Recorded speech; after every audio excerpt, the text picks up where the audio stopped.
എന്നാൽ മറ്റൊരു സംഭവം,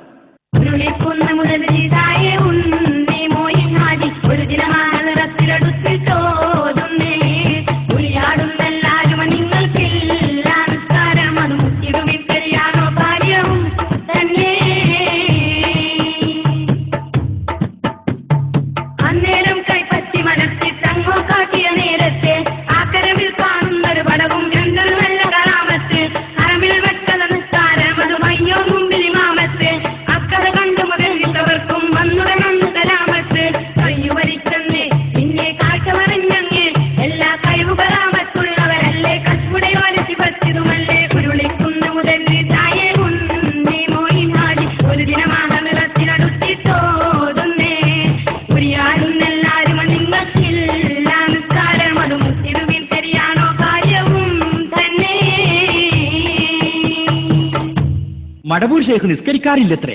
പലരും അങ്ങനെ പറഞ്ഞുകൊണ്ടിരുന്നു. അന്ന് ഉരുളിക്കുന്ന് മേരിസായ പ്രഗത്ഭ പണ്ഡിതൻ ഉണ്ണി മൊയിൻ ഹാജി ശൈഖ് അവർകളെ നേരിൽ കണ്ടു. ഇത് ചോദിക്കാൻ തീരുമാനിച്ചു. ഉണ്ണി മൊയിൻ ഹാജി ശൈഖ് അവർകളോട് ചോദിച്ചു, ആളുകൾ പലരും പലതും പറയുന്നുണ്ടല്ലോ, സത്യം എന്താണ്? അന്നേരം മഹാനായ ശൈഖ് അവർകൾ തന്റെ കൈപ്പത്തി ഹാജിയാരുടെ നേരെ നീട്ടി. അത്ഭുതം തന്നെ, അതിലേറെ ആശ്ചര്യവും.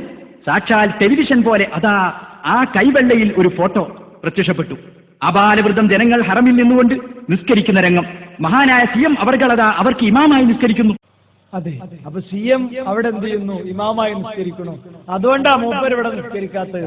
അത് ചിലവരെ ത്വരീഖത്തിന്റെ ഔലിയാക്കന്മാരെ വലിയ പോരിച്ച് എല്ലാരും പള്ളിക്കാണ് പോകുമ്പോ മൂപ്പർ റിവേഴ്സ് ഗിയറിൽ പിന്നോട്ട്. എന്തേ?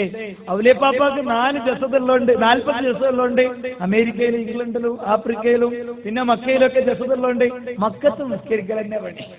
ഇവിടെ ചോറയിക്കലേ അല്ലെ, പണം പിരിവ്, അവിടെ നിസ്കാരോ നിസ്കാരം. കേട്ടോ, ഇവിടെ ഇങ്ങനെ കയ്യിൽ ഇങ്ങനെ കാണിച്ചു കൊടുത്തു.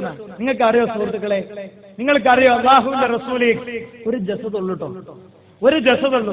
അല്ലെങ്കിൽ മരിക്കാൻ കിടക്കുന്ന കട്ടിലിൽ നിന്ന് ലോകത്തിന്റെ റസൂൽ 2 സ്വഹാബികളുടെ തോളിൽ കൈയിട്ടിട്ട് മദീന പള്ളിക്ക് നടക്കേണ്ടി വരില്ലായിരുന്നു. നിങ്ങൾക്കറിയോ ആ റസൂലുള്ളാഹി സ്വല്ലല്ലാഹു അലൈഹി വസല്ലം തങ്ങളുടെ ചരിത്രം കേൾക്കാൻ നിങ്ങൾക്ക് സമയമുണ്ടോ? ഉണ്ടെങ്കിൽ ഞാൻ പറയാം. തോളിൽ കൈയിട്ട് പ്രവാചകൻ ഇങ്ങനെ അദ്ദേഹം തൂങ്ങിക്കിടന്നപ്പോ അദ്ദേഹത്തിന്റെ കാല് മണ്ണിൽ വരിച്ചിട്ട് തള്ളാൻ വരുന്നതിന്റെ പാട് കാണായിരുന്നു. ഈ ചരിത്രം വായിച്ചിട്ടാ CM വരിയുള്ള ഇങ്ങനെ കൈ കാണിച്ചു കൊടുത്തിട്ട് ടെലിവിഷൻ സ്ക്രീനിൽ കാണിച്ചെടുത്തു. എന്നാ പിന്നെ ടെലിവിഷൻ കണ്ടുപിടിച്ചത് മൂപ്പരാന്ന് പറഞ്ഞില്ല നിങ്ങൾ, വൃത്തിയായി അല്ലേ? എന്നാ വല്ല നോബൽ